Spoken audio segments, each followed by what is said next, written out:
Now we are live. Hello, everyone. Welcome to Microwave Extravaganza Podcast, Episode 7. This time we don't fuck. Now we are live. Hello. Oh, crap. Welcome to Microwave Extravaganza Podcast, my own Episode 7. This time we don't fuck. Welcome to. Yeah, there we go. Episode 7. This time. Hello. Sorry about that.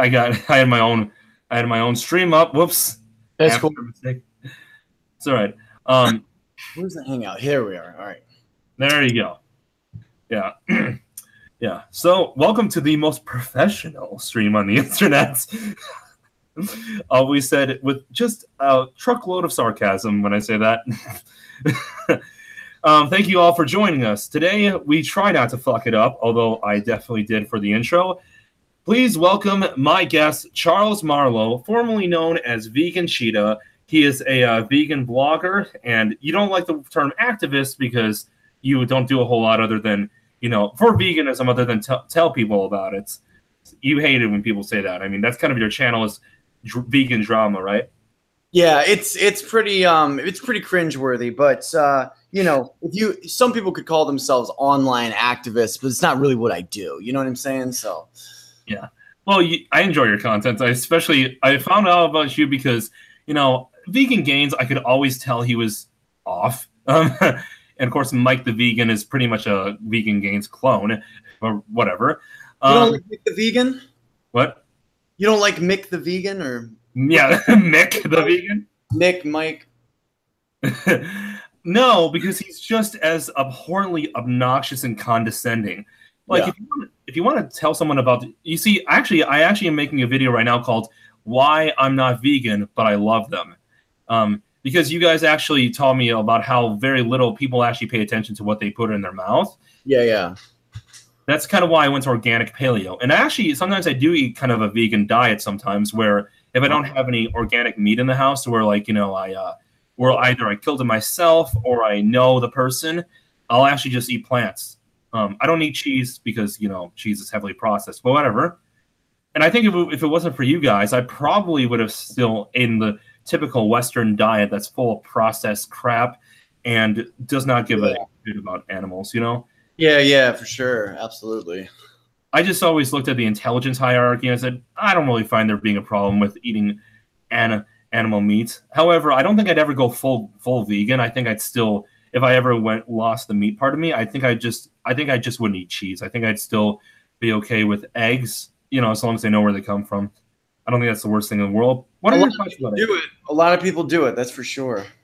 What is your opinion about about eggs in particular? I know you don't eat them, but yeah, to me, of course, factory farmed eggs is absolutely the most evil, horrible, industry in the world. But if somebody's has chickens and they lay eggs and you know what I mean, it is what it is. I wouldn't do it myself, and I don't eat eggs myself. I don't particularly think that they're, that healthy for you. But if you're somebody who does eat animal proteins and stuff, it's probably not the worst thing in the world. But it's, there's so many different diets out there. That's the thing. And I try not to judge people on their diet that they're consuming. You know what I mean? Because human beings are so much more than that. But I have my thoughts about it. I wouldn't do it, Yeah, no one's ever come up to you and said, "Hey, by the way, I'm on the cannibal diet." A what? No. I'm saying you don't get too much into someone's face. It's where you've never heard something truly awful, like someone came up to you and said, "Oh, I'm doing the cannibal diet." Well, no, not that bad. That would be really fucked up. I would probably call the police if somebody said that. Exactly. So if I may get into your ideology, are you one of those people who kind of believes that animal life is precious enough where even though I'm guessing you don't see animal life as being as precious as human, but you still see it being as precious enough to protect, right? To life and autonomy. What do you mean to protect? You don't want to participate in the consumption of it because you don't want to participate in its death. You believe, a lot of vegans say obviously, absolutely, yeah. it's the ethical and moral dilemma of, you know, the act of consuming meat and dairy products. That's why I stay away from it. Oh yeah, but what I meant is like you still acknowledge that there is a hierarchy of intelligence and probably value, even, you know, between humans and animals. Yeah, for sure. No, absolutely. A hierarchy of value. I'd say so. I would. Yeah, well, to a certain extent, absolutely. Yeah. Yeah. But I mean, as far as like if we're talking about like sentient species on this planet that have a right to, you know, live without, you know, being, you know, exploited and live without unnecessary pain and suffering, like that's kind of all equal, you know? Yeah, I see that. And personally, I think that's where our ideologies differ. Me being one of those people, I believe that first off, I don't want to push religion. I really don't. But this is a personal reason, though.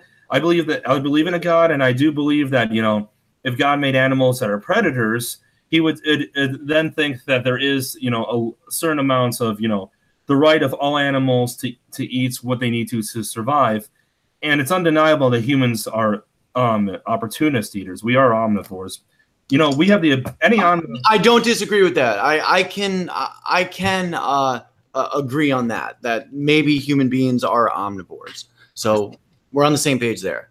Oh, absolutely. I think that what we disagree on is whether it's necessary. And I think, you know, in my opinion, you can. Well, I think that what we really disagree on is that, like, the idea that, well, just because humans can, you know, eat a particular diet, maybe doesn't necessarily mean they should, or it's the best. You know what I'm saying? I agree. Yeah, I think that's what it is. And I think in the modern world, like where you're living, where I'm living, you know, U.S., Canada, the Western world, yeah, sure, I don't care if someone wants to be a vegan, because there it's, you know, feasible. But I think you and I can both agree it'd be pretty hard to be a vegan in a lot of third world nations, and that it's more of a. I disagree with that. I disagree with that wholeheartedly, and I think that's a very, very uninformed statement. But you can go on and finish your point, and then I'll, you know, I don't want to hog all your airtime, but. Well, yeah. Don't worry about it. I had to interrupt there. I'm sorry. That's okay. Don't worry. Hey, I'll be like Steven Crowder, except I actually will allow you to change my mind instead of just. Yeah, you talk as fast as Steven Crowder does. I'll say that much. Thank God for autism. I think it's the Hispanic's probably not the right word. Like Latin American in you, maybe.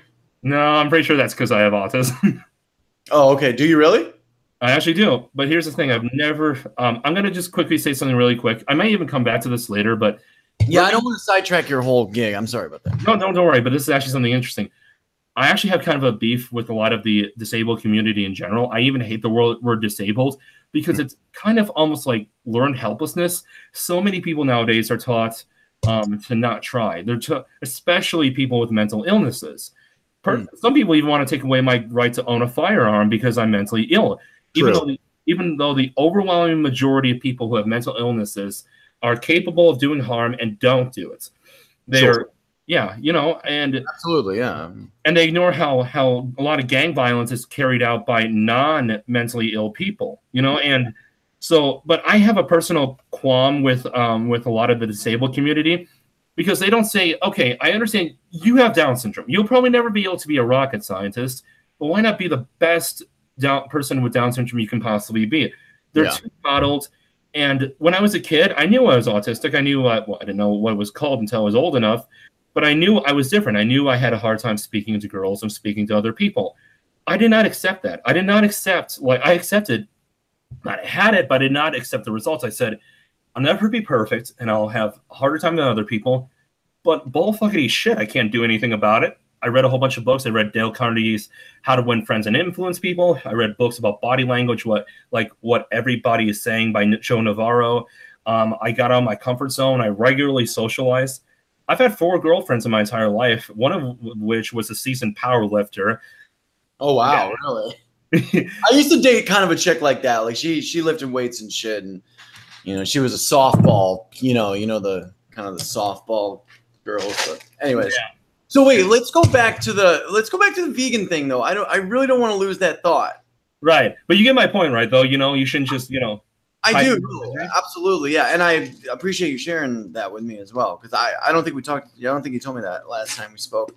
But no, you said that, okay, we agreed that we're both omnivores, and then you went off on this like tangent to say that it was like, you know, you sort of saw a carnivorous diet as something necessary and something that we have a right to do and that we ought to do, right? Like that's sort of where we disagree, is like where. Well, more like it's necessary to do if you don't have the enough resources regularly available to be. Right, but then you brought up the third world country thing, and you said like it would be very hard for some people in third world countries to go vegan, and well, can I tell why I disagree with that? Yeah, with this, well, I was thinking because of the supplementation. You see, the thing is that I don't think you couldn't. I just think you would have to know what you're doing. I think you'd really, because in the U.S. you have, and in Canada and in all of the West, you know, Australia, Britain, France, anywhere in Europe. Yeah, I'd even say North Africa. You know, that's not the first world, but that's definitely enough. You know, the internet is so regularly available, and there's enough resources you can be like, oh, I need to buy this. You know, and you know, to make up for what I don't get, or I need to eat at least this much of fill in the blank in order to get enough of blank. You know, well, that's why maybe we should think of it in the framework of like a plant-based diet, because a plant-based diet leaves open, you know, some animal products here and there. You know what I'm saying? Right. It's to be honest with you, I mean, like the Roman Empire was basically built on grains. You know, some of the biggest populations in human history and the most successful societies in human history were fueled on grains and plant-based foods. And I mean, that's undeniable. And especially in the third world, I mean, think about like how meat and a lot of animal products is really kind of a luxury. You know what I mean? Like it's a very expensive way to live if you're eating animal products all the time. And, you know, back in the medieval ages, the peasants were the ones that ate grains, and, you know, the royalty was out hunting or, you know, eating beef and stuff. So that's true. If I may, that actually is true to a certain degree. What it was is that the majority of the meats that you really wanted, first off, a lot of them you couldn't cook enough, so a lot of them can make you sick. But also the ones that you really wanted were like deer and stuff were considered luxuries. You would have rabbit, I think, about 3 days a week. And the thing is, they were very unhealthy people because, you know, naturally there was a lot of diseases. But yeah, you are right. That's kind of a blanket statement too. They were unhealthy people. I mean, there were entire populations that survived until we got here today. So, oh come on, okay, but not as okay. I think really what this is that we really disagree on whether the vegan diet ought to be the diet that we all adhere to. And if it ought to be the diet we all adhere to, it would make sense that you would also have to be vegan, and that's why you disagree with me on that. Because you're not vegan, you do have to sort of live with that concept that we ought to be eating meat. Well, I thought about it, and I actually thought about going vegan because I actually have you know, done like a few days a week, every so often, not all the time, not every week, but every so often when there just isn't the right sources of meat in the house where I feel like, oh, that animal really suffered. I just, you know, I have to share with roommates, and some of them just don't give a shit. But I don't see I guess where we really disagree is I don't see animal death at the right age in a very painless way to be an issue, as long as the animal is of a certain intelligence. And I think that's where I see it, and I think you see it as an issue. I don't see it as a moral issue. It doesn't necessarily mean that I'm right or wrong. I just feel if the animal is completely aware of, you know, the pain and suffering that it will endure. So, I mean, whether that's pain and suffering is the, you know, 1 second that it has a nail gun, you know, put to the front of its head or the back of its head, or if that pain and suffering is its entire life because it's in a factory farm, it's still, you know, that is the act. It doesn't, people try to do that. They try to rationalize the act of killing an animal, you know, needlessly for taste or, you know, whatever. And, it's that's sort of like I'm trying to make the argument and word it correctly, but like that's sort of not an ethical stance that like somebody like myself could take.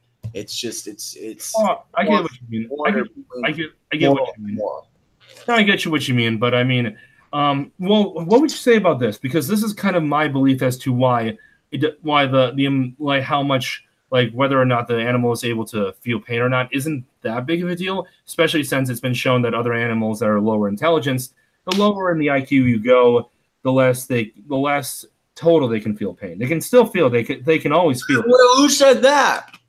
Oh, it's been studied. It's been studied. You know, depending on what kind of creature you're. I don't know nothing about the studies. Forgive me if I'm not going to take your word on it. I mean, I'll take your word on it if they did the studies, but. Oh, that's fine. That's fine. Hey, do your own research. I never want people to do that. But what would you say to this? Part of the reason why we give humans rights, other than natural rights, because they're natural, is like legal rights and everything like that, is because if a human does something wrong, you can bring them to court. You can hold them responsible if it's a serious crime against someone else. But an animal is, depending on how intelligent it is, usually you can't do that. You can't push morals onto an animal. In fact, most of the time they just fear punishments, and you can't. And most of the time, when you have an animal commit a crime, like they kill it, like a chimpanzee kills someone. Although I would consider a chimpanzee if it's it's not a crime though. I mean, I understand what you're saying, but like animals don't commit crimes. Well, that's the thing. You can't be responsible. You know what I mean? So you can't. So like. That's kind of a weird word to use when referencing like chimpanzee attack. No, that was just a bad example. I was saying I think an animal like a chimpanzee can probably feel guilt. I've seen some evidence of that, but like I said, okay. And I do have some other rules. For instance, if I go to South Korea, I don't own a dog at the moment, but if I go to South Korea, I'm okay with eating dog. But if I come to the U.S., I won't, because in the U.S., they're domesticated, and I think that animals share a certain, not a hive mind, but a certain commonality of an understanding that, we're the animals that other people don't eat. So I don't feel it would be right to kill an animal that doesn't know it's most likely going to be used. Wait a minute. You actually believe that dogs can have the capacity to think, we're not the kind of animals that humans eat? You think dogs actually think that through? I don't think they think it to that degree, but I think there is a certain common trait. Like, for instance, white-tailed deer. I don't believe that shit at all. I'm just saying. No, wait. Let me explain. So, there was a certain story, about hunting. Now, you can look this up. It was on the Joe Rogan Experience. And they were talking about when they go hunting and they have a limited amount of people you can hunt. I think allowed to hunt. I think. Right. I might be wrong, but I think it's in Yellowstone. I'm not sure. But if you go hunting there, for a long time, humans didn't hunt a certain breed of elk, I think. And then all of a sudden, when the elk season opened up, for a month straight, hardly any of the elk even cared. In fact, they would walk right up to you and think that you got some carrots. But after 1 month, skittish as white-tailed deer. Okay. They knew that someone was going to kill them.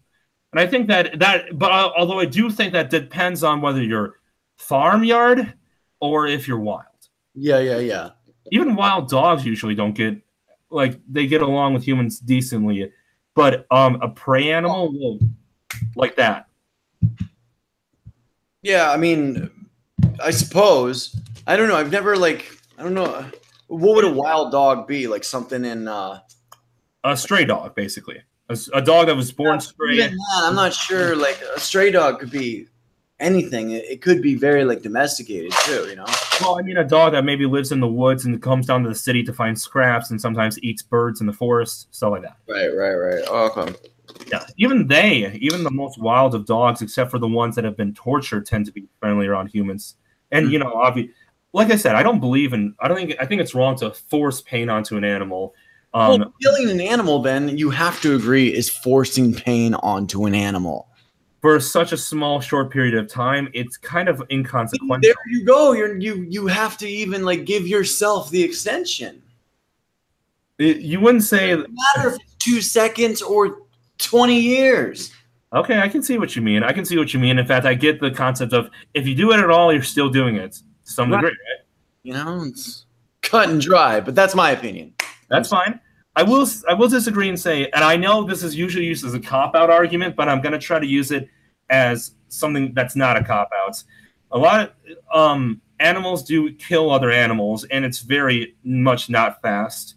At some point, I know we are more intelligent than other animals, but you got to be willing to admit that that because other animals kill other animals, even if some of them are not even for survival, sometimes some of them are omnivoric animals, like rats. My pet rats are tamed. And I feed them strawberries and bananas and stuff because they eat fruits and vegetables. Yeah. But rats are opportunists. They'll eat a person who's stuck in a well if they can. I know, that's creepy as fuck to think about. And I don't feel that an animal has the rights to not say no. I think an animal could. I think if an animal wants to run away, if it's in the wild and it wants to run away from an attacker, that's perfectly fine. And I also have the philosophy of, if it's injured enough where it can survive, you never hunt that same animal again. That specific one, if you see its injury. If it's injured enough where it's going to die, which, by the way, kind of a dick move, you should have a nice kill shot on it. You have to follow it and kill it off. Okay, wait a minute. So let me get this straight. By your logic, if you see a wounded animal on the street, right, and it's in so much pain and it needs to be put out, you're saying we had the moral obligation to end its pain and its suffering, make it quicker by shooting it, but at the same time, we still should and ought to and have the right to, because of God or whatever, we can put that animal through the pain of killing it unnecessarily in a different situation. Yes, because obviously one will take a lot longer than the other. And in fact, it seems weird though, you want to end its suffering in one regard, but in a different regard, you have really kind of low priority, thinking about its suffering. Well, perhaps I haven't explained myself enough, and that's my fault. I'll do that real quick. So, what it is? This is not supposed to be a debate too, or whatever. That's cool. I'm just sort of. Fine. Oh no, it's just a discussion. That's why we're pretty open. Yeah. Okay. Yeah. But if we were having a debate, I'd say let's go on Worski show or someone else's, because I don't feel it'd be fair to say, hey, come on my channel where I could just kick you off. I don't like you. No, it's cool. Dude, I like you a lot. It's cool. I know it's getting a little heated or whatever, but I'm just throwing out ideas. Oh, yeah, I like you too, but I'm saying I think we both can agree. If you're gonna have a debate, do it on someone else's channel. Right? It's not fair. Sure. Yeah. Oh, you definitely would need a moderator. Yeah. Plus, you don't want to give one person the power to kick you off if they don't like you. And I like you, but I mean, just But Victor T in the chat says, "Ask forgiveness, not consent," and I think he's referring to killing an animal.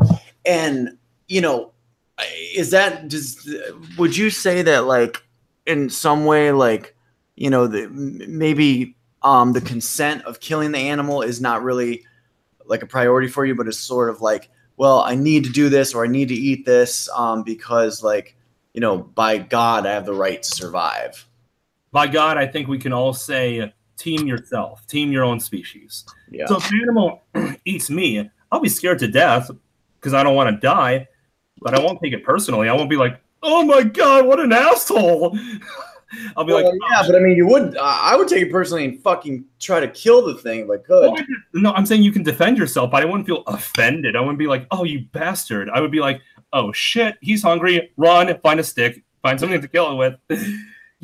I don't think there's anything wrong with wanting to live. I think but I wouldn't take it personally. If an animal, a carnivore, says, "Me hungry, ooh, food," and he sees me.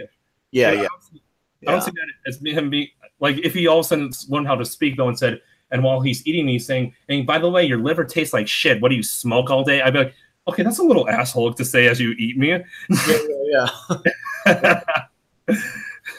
But overall, I would like to take the pain out of the situation altogether. I'm actually, I have two friends that are engineers, and I was thinking that we could try to come together and create some kind of chemical that could put an animal to sleep relatively fast, but in a very painless way.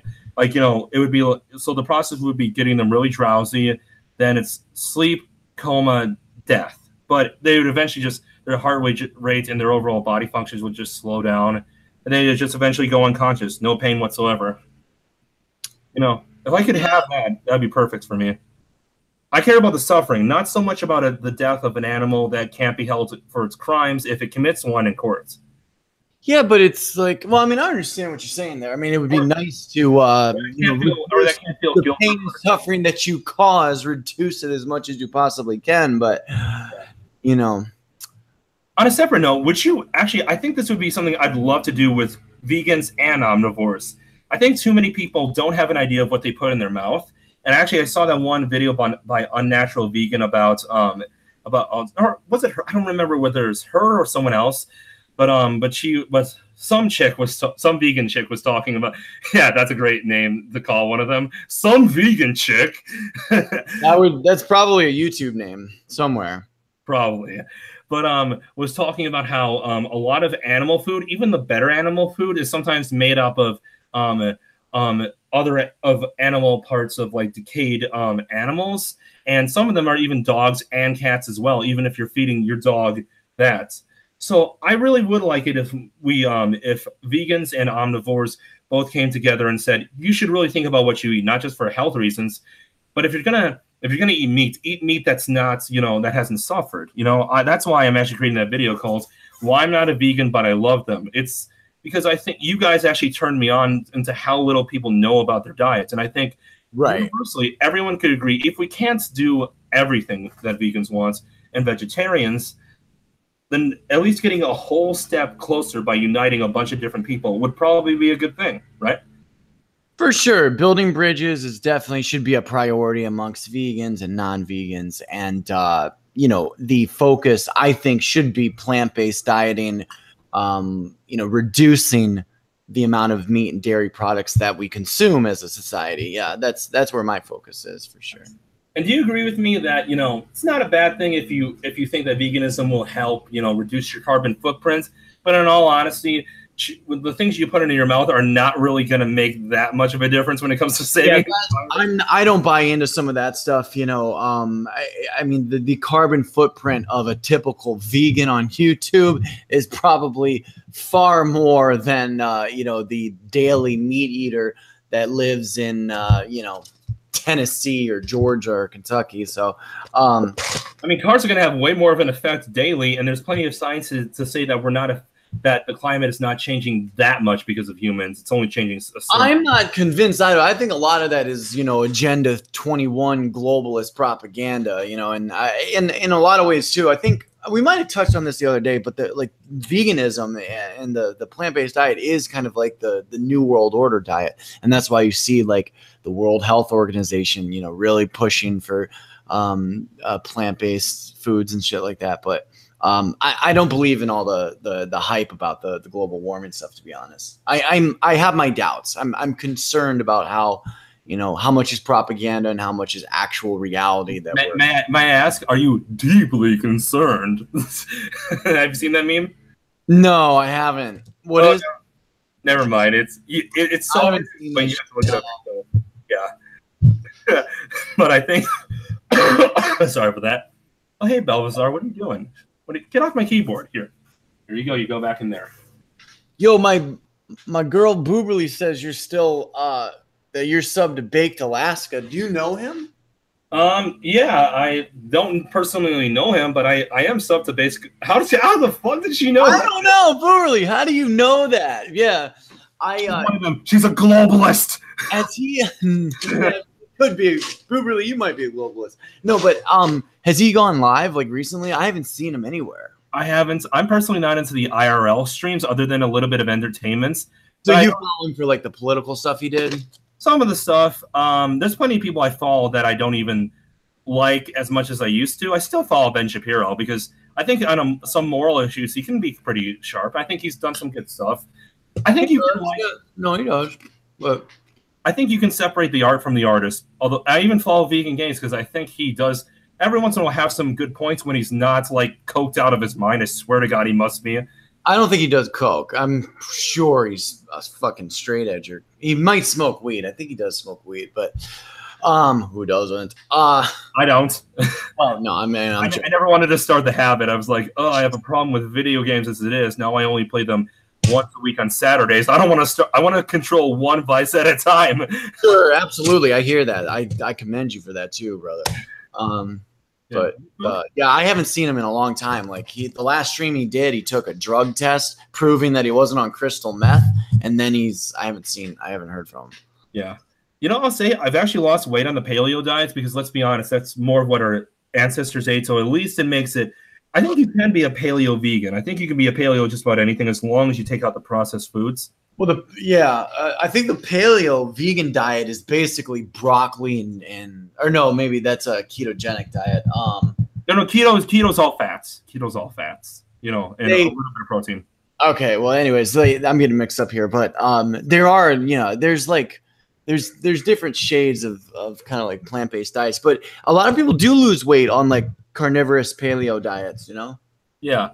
I think you can lose weight on any diet that excludes heavily. It probably does keep you super lean too. Like if you're eating a lot of do you eat a lot of like dry meat, like turkey and stuff? Oh yeah, a lot of poultry. Because I actually know someone who has chickens, and he gives me a discount because I help out on his farm. And believe it or not, I do consider myself an animal lover because so much that I put them in my stomach. Ha ha ha ha ha ha ha. Please don't kill me. Please don't kill me. I actually, as a vegan, I don't like the word animal lover. I don't call myself an animal lover, to be honest with you. That's fine. I really don't. I don't love them. I don't love the animals. I don't. You just respect them. Yeah, for sure. Yeah, absolutely. I like that. Yeah. Yeah. Animal respecter. That's a.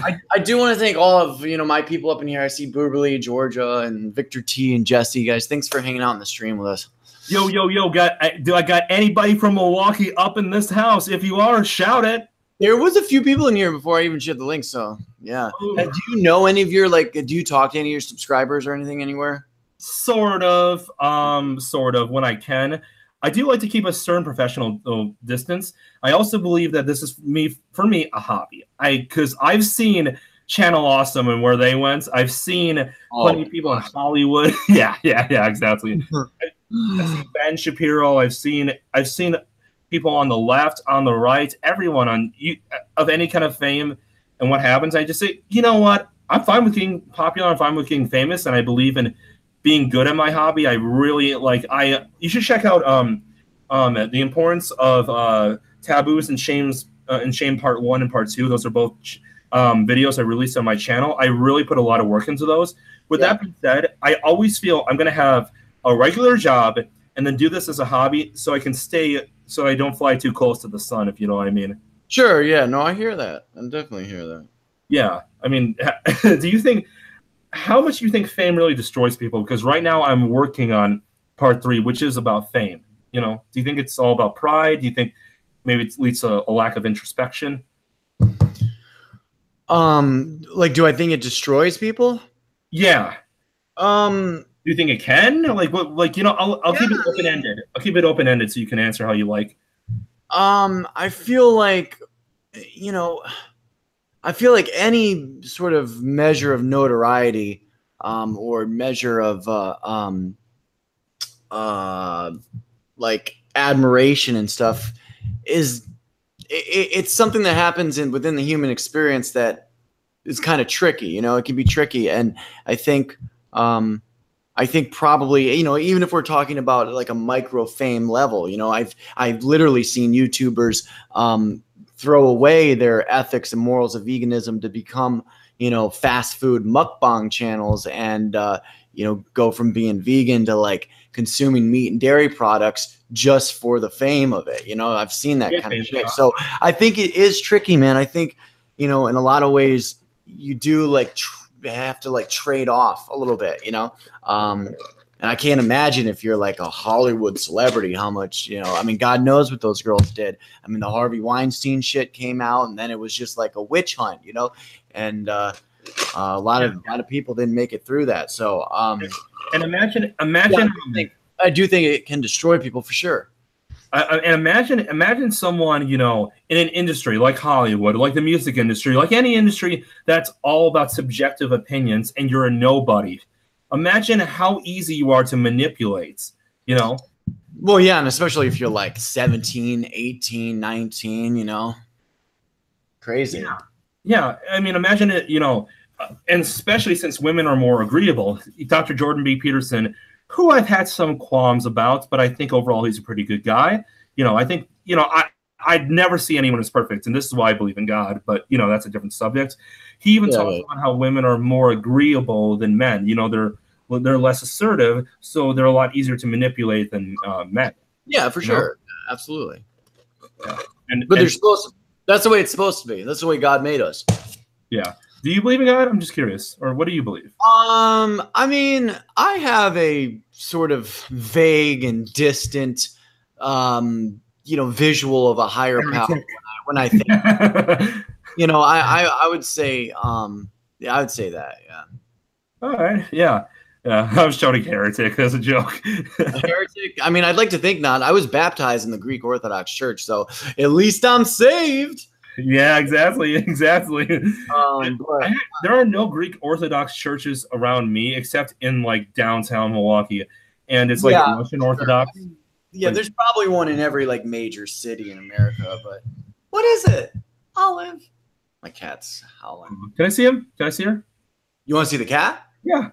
Oh yeah, it's she. She. Sorry, she.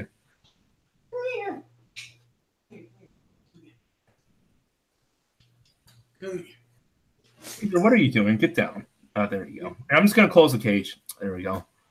You see her? Yep. Aw, she's adorable. She reminds me of my cat Richie, who died last year. Oh, I'm sorry to hear that. Yeah, I posted a video about it. It was pretty sad. The thing is, he was only 2 years old. I don't know how he died. We fed him really good food, and we had him play with other cats sometimes that he was friendly with at a show at one of our friends' houses. And, you know, he always got along with it. He was very social.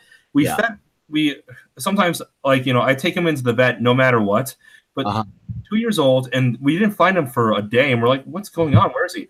So the next day, I checked the basement, and he's stiff as a rock, and his eyes roll back. That's horrible. It was horrifying. I'd be devastated if I walked in on something like that.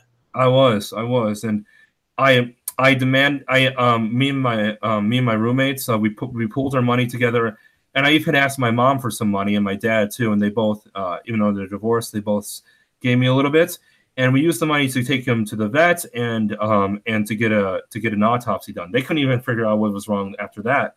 Yeah, they told me and said we don't know what happened, and I even made a casket for him and everything, you know, and I asked that he be put back in the casket, and when they're done, with his favorite toy, and that, you know, that it could be cremated with him. Yeah, that's very, very, very sweet, but that's sad, very sad. Yeah, but you know, I really do believe that that he'll be somewhere better now.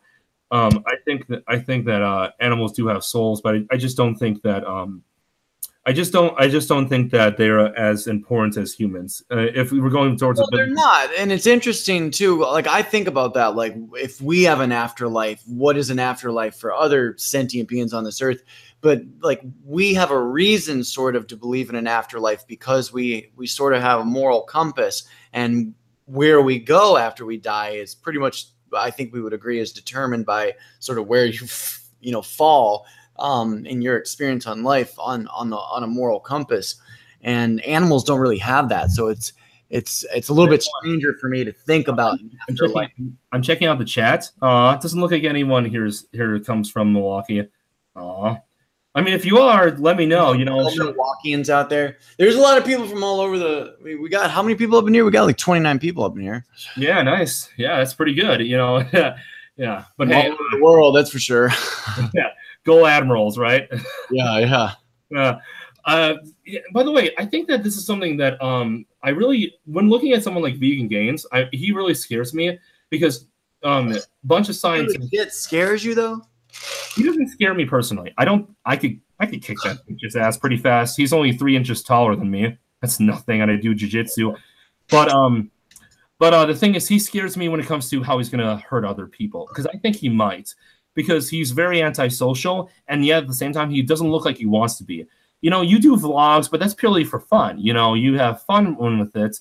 But Richard will say things that you would never say out loud, things that no one wants to know. You know, like, you know, his semen levels. Semen levels. I get it. No. Yeah. I think that's his sort of like, I don't know. I think he's kind of autistic, to be honest with you. Yeah, and I think that it's okay to be that. As I said, I'm very social. I love talking to people. People really enjoy my company. Granted, I talk a little fast and I'm a little awkward at times, but that's never stopped me with the ladies. But he seems to be one of those people who doesn't want to admit that he has a problem. And he's very, very angry, very, very violent, very, very hateful of other people. Yeah, and yeah. I mean, did you see him with like what was his name? The British guy.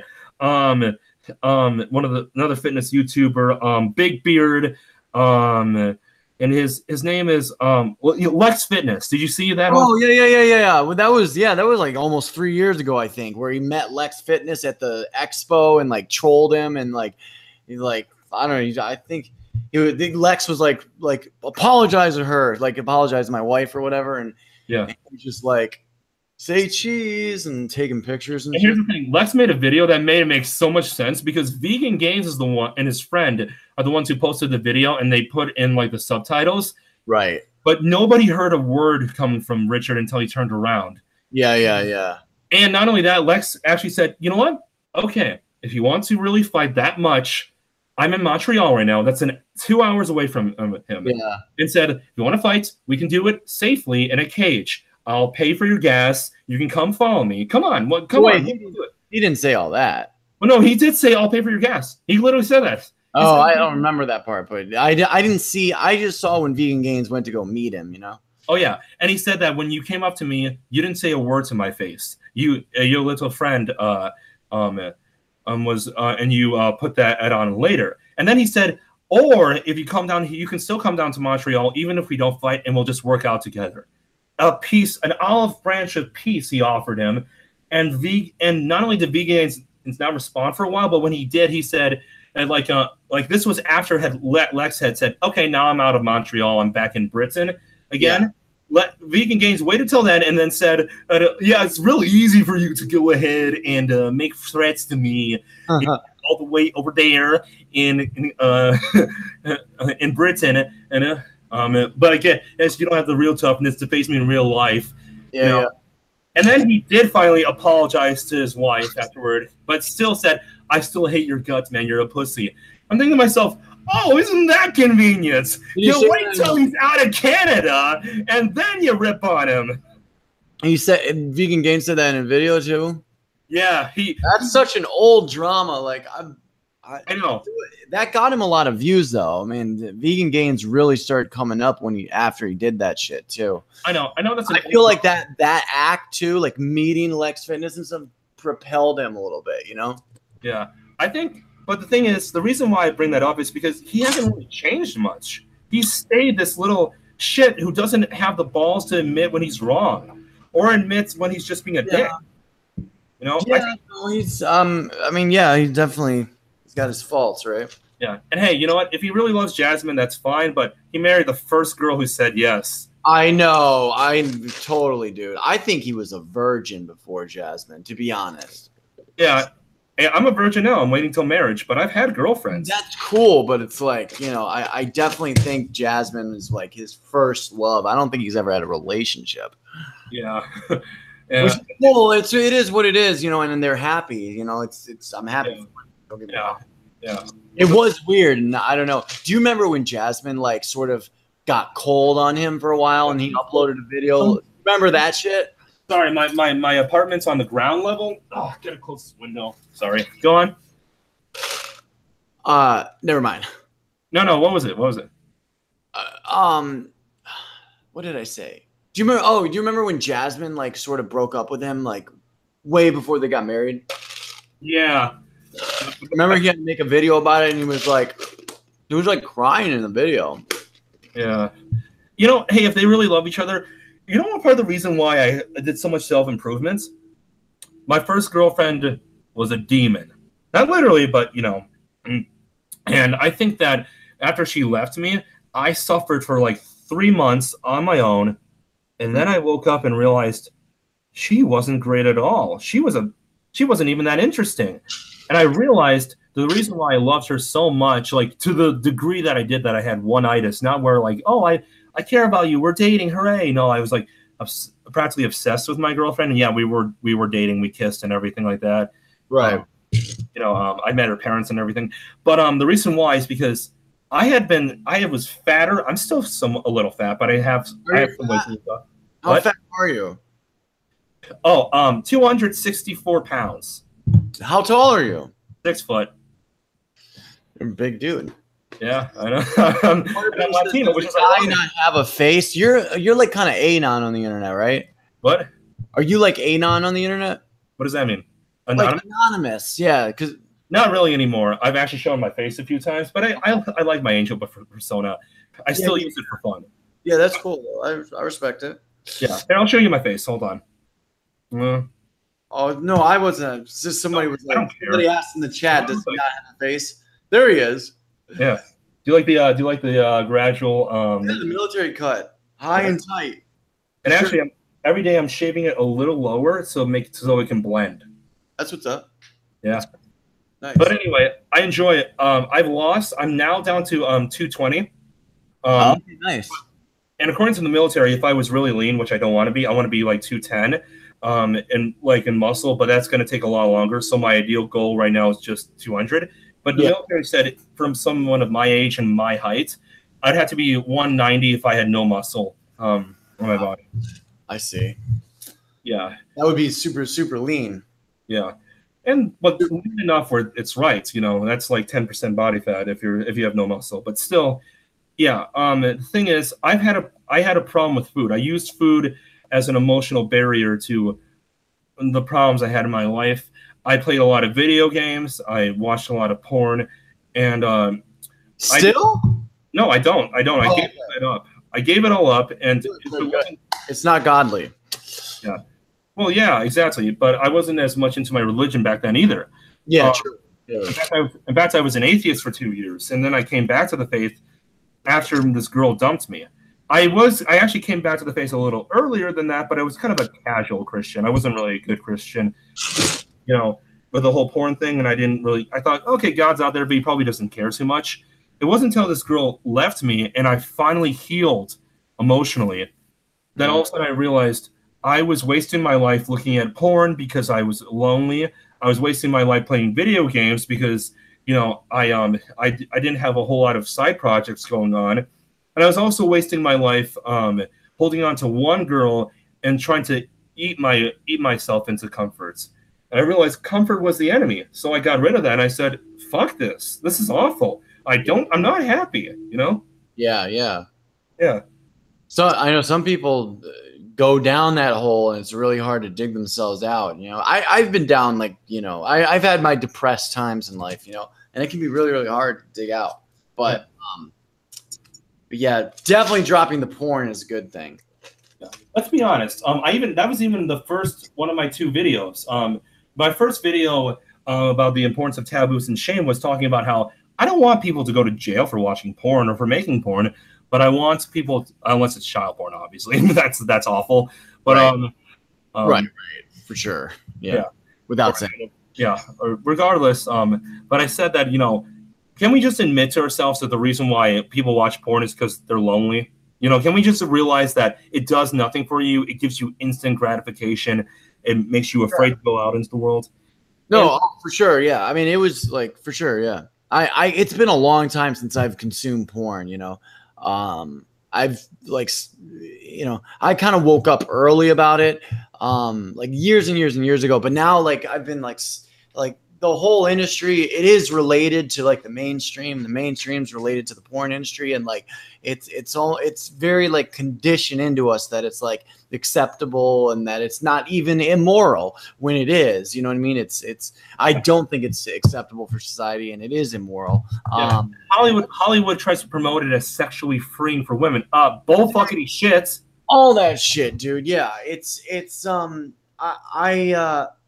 yeah, I think it is a topic, especially for young men. That's, you know, it is destructive. It's a very, very destructive force. And the destruction is subtle too. You know, it's almost like smoking cigarettes compared to smoking crack, right? Like the cigarettes may not kill you today the way maybe a meth addiction will, but cigarettes are still, you know what I mean? So it's like, it's very it's insidious in that way because it's very subtle. Its influence and its destruction kind of creeps up on, you know, I feel like a lot of guys when they're, you know, I don't know, going through high school, you know, maybe 18, 19, 20 years old. And yeah, people like, dude, there's like people that like, they're my age and they brag about, you know, fapping off to porn as if it's like a normal thing to do, you know? Yeah, exactly. And let's be honest, you know, it doesn't turn you into like a subhuman, but what it will do is after a while you get bored with this type you're watching and watch more extreme forms.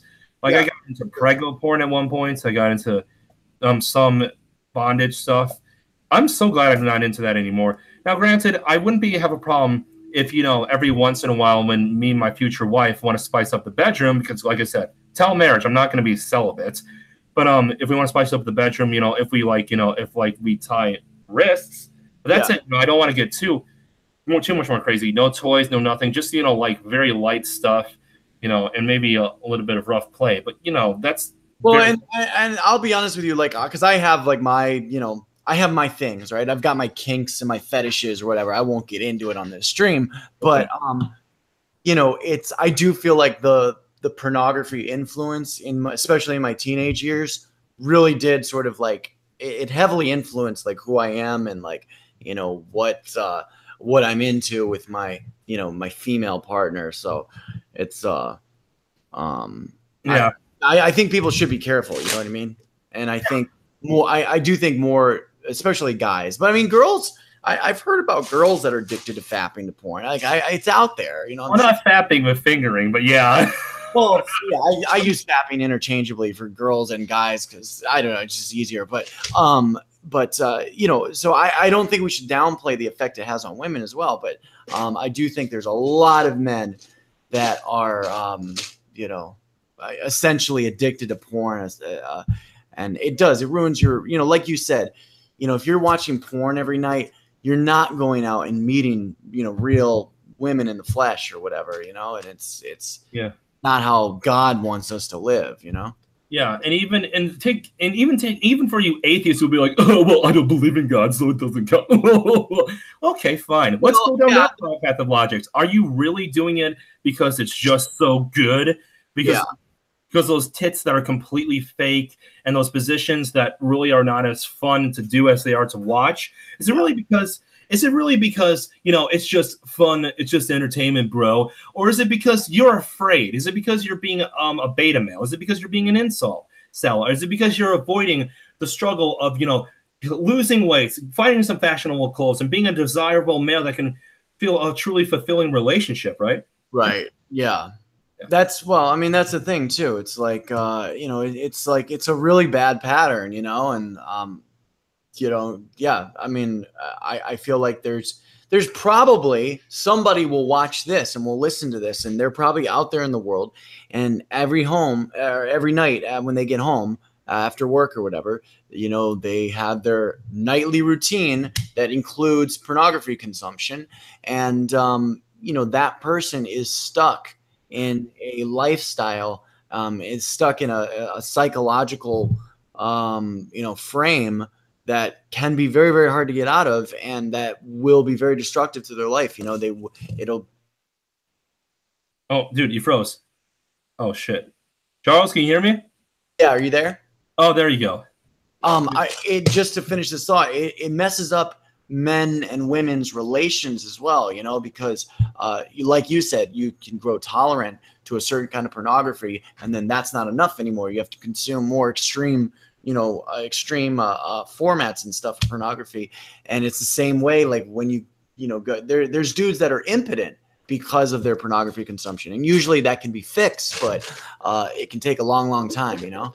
Not only that, why would you want to be that ever? Why would you ever want to know that the thing that all humans need to do in order to keep the species alive, you can no longer do for any period of time? Why would you want that? You wouldn't. I mean, it's something I think people sort of like, you know, as kids, you know, I think this is another reason, this is another motive of the globalists to destroy Western civilization. And one way to do that is to get especially white males hooked on pornography, get them out of relationships, get them out of the institution of marriage. You know, a lot of this is connected to like globalist agenda stuff, but, you know, maybe that's a little little too out there for well, this. especially men, because we're the ones who pursue women. So we have probably a stronger sex drive than women do.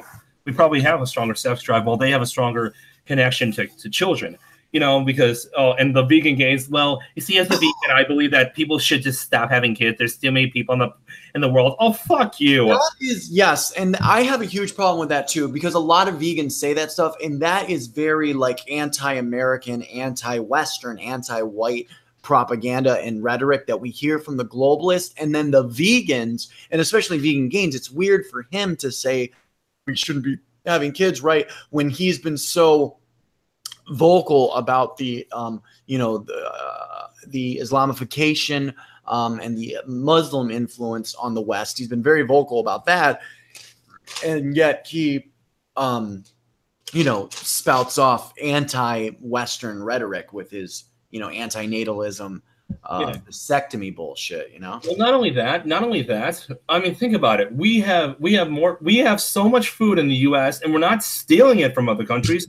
Other countries just don't have enough education on how to farm, and they're oftentimes very war-torn, and they have tons of poverty as it is, But yet we're able to overconsume on the stuff we produce, and yet we're still growing. If the world doesn't have enough resources, how the hell are we overfeeding ourselves, right?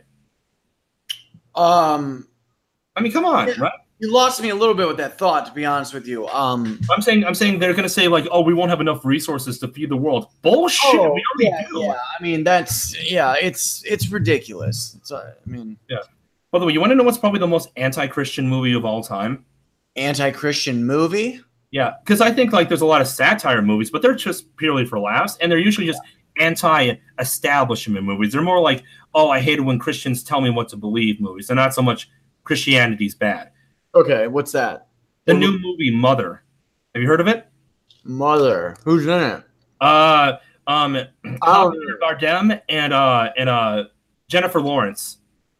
It's been out already. It's already been out for a while, but still. No, I don't know if I know that. I don't know if I've seen it. Well, basically, I'll spoil the movie because fuck it, I hate this movie so much. Hashtag spoiler alert. Yeah, hashtag. Okay, we're oh boy. Oh, he might be taking a piss. I'm not sure. I'm listening. Okay.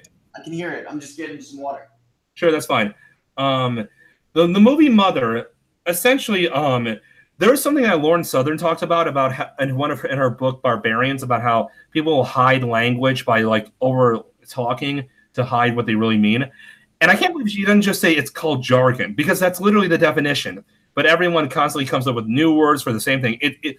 Jargon just means like you hide meaning under tons and tons of exposition. I can't believe people have forgotten that's what it means, but fuck it, whatever. Just like how she said like there's some kind of like death related humor. It's called fucking gallows humor. God damn. Sorry, okay. That annoys me. I'm a grammar Nazi, but whatever. The movie Mother was directed by a guy known for like ridiculous amounts of exposition and lots of like hidden messages and sub meanings. And that's why everyone loves him, like Darren Aronofsky. But it was clear he did that in this movie to hide what it really meant. The basic premise of it is Jennifer Lawrence plays Mother Earth. She doesn't literally play Mother Earth, but she literally comes into the scene like, she reassembles literally on screen onto a couch or something like that, randomly. And Javier Bardem is this great author who wrote this amazing book that everyone loves and everyone worships him. He essentially plays God. And they play Jennifer Lawrence's character off as a victim of Javier Bardem's ignorance. Like, Ed Harris and his wife in the movie come into their house uninvited. Javier Bardem's like, oh, come on in. It's perfectly fine. I don't even know you. And then Jennifer Lawrence is like, who the hell are these people? And they start painting the house, and all these people start visiting them, and they're all like, worshiping them, like, bowing down. They're not saying we worship you, God. They're saying like we love you, whatever his character's name is in the movie. And she's constantly she feels a physical attachment to their house. Okay. And eventually she says, okay, shoot a baby into me, and they have him. And then Javier Bardem takes the baby without her permission, shows all the people the baby, and then all of a sudden they kiss it, they love it, but then they start eating the baby or something. And wow. Yeah, which is kind of a metaphor for the crucifixion fiction of Christ. And then eventually the whole house burns down and she dies in it. And Javier Bardem walks her out of the house, and she is like, "Why did you do this? Why did you keep creating more and more?" And he says, "Because I couldn't have enough at some point." And then she dies, and all of a sudden a new woman appears suddenly in the movie, and it looks like the movie's about to start all over again, and then it ends. And so then when you get down to it, you realize, oh, I get it. So what you're saying is God is a dick, and Mother Earth is the victim, and that because the idea behind Christianity is that male and female are not equal in function, but in value, and we are equal in the sense that we are both we are complementary. Man complements woman, woman complements man. But in this one, in order to destroy Christianity, you have to believe that God is evil, an evil tyrant. So you look at Mother Earth, like, Earth, like nature, like, everything that's natural as evil. And I think what they were trying to say is like, oh, like all these worldly desires, like sex, food, all these things that, like drugs, everything that could give you pleasure at some point, you should just overconsume because that comes from the earth. And you should say fuck higher or thinking, that God presents in spirituality and religion. Yeah. And the reason why it was so overly complicated, there's so much like hidden messages, so much detail with the lighting and the color palettes, so many hidden symbols, so much bizarre language. It was done to confuse and mesmerize the audience, so they really wouldn't know what they're saying is, oh, fuck God. It's subtle anti-God propaganda. And that's what the left really does. But that's why I believe that. Yeah, no, I'm definitely in agreement there. Yeah.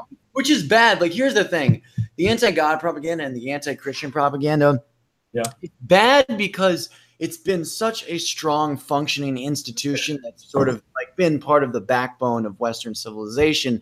And I'm really, really concerned about it being removed. Even if it's more for like, cause I'm not particularly religious, but I can understand and find value in the sort of traditional value of having that institution. And you're right about that. The left. Yeah. Well, yeah. I definitely agree with that. What? Taking a bath? No. My mic just unplugged. I had to plug it back in. But do you hear a difference when I plug it in like this? This sounds super clean. Say something. I don't hear you at all now. Oh, damn, we lost him. Oh, damn, we lost the man. Okay, got it. Come back. Arcion 8. Arcion. I feel like the U.S. military is religious, but here in Australia, it's hard to find someone who believes in God. You don't have like a lot of churchgoers and stuff in Australia, Jesse. Guys, shout out to my viewers. Thank you so much for watching. This guy lost his microphone, I think. But we got 19 people up in the house. I'm assuming you guys can still hear me, right? In Australia, Jesse? Yeah, you guys can still hear me. I'll wait a couple minutes, wait for him to hopefully get back here. I don't know where he went. Anon says, oh yeah, they have movies, TV shows, animations, commercials, music, you name it. For sure, yeah. And it's very it's something that we need to change. Yeah. I think we need more, the right needs to take over a little bit, because it's a balance. Like, we've gone way too far out to the left. It's time to, for the right to sort of bring us back to the center. And it's even time, I think, for the far right in some ways to sort of bring us back to center. It's not that we have to adopt every ideology that, the alt-right or the far right wants to implement. But, I think it can help us sort of get us back to where we need to be. I feel like the U.S. is really religious, but here in Australia, it's hard to find someone who believes in God. I don't know anyone who goes to church. Wow, really? I've done fucked up. I would like to restart the stream. We can restart for a couple minutes if you want. Let me drop out of the Hangout. How do I do that? Yeah, let's go like another maybe 15 minutes or so. Patrick says, "Rip." I know.